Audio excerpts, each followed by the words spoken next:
Let's spend some time talking about interim versus traditional consulting. Some organizations do turn to consulting firms for support. How does an interim executive differ from a consultant when it comes to implementing real change? Sam, would love to hear from you on this one. Well, thank you. And I've had the good fortune in the course of my career of being on both sides of that decision, either as a permanent chief level executive and then now as interim. From my perspective, interim leaders really come in with it, as River defines so beautifully, a specific set of outcomes and objectives. But they're taking the role of the leader. The way I described it is that the interim leaders actually get off the dock and in the boat with you.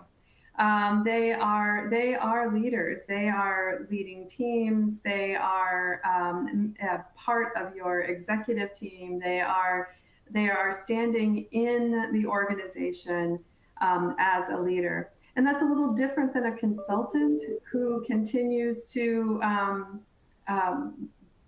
maintain that external expert role. And that is important in some areas. But if what we're trying to do is have an expander, a leader that can come in and not only bring those best practices, but also roll up their sleeves and implement it, and holding space in that leadership team and being a key member of driving a positive culture, both for today and for tomorrow. I think those are some key ideas to consider.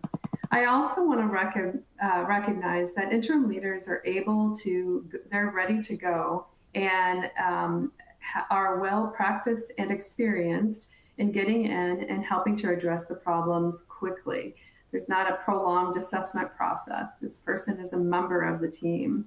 They're focusing on stabilizing and maintaining what's working in the business, and then helping to define and build and strengthen cultures.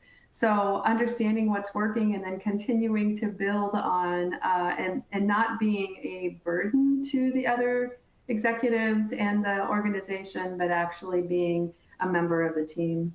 And then last but not least, I think having that fresh set of eyes. So the benefit of an interim executive is you're getting someone who's seen how it's done in other places.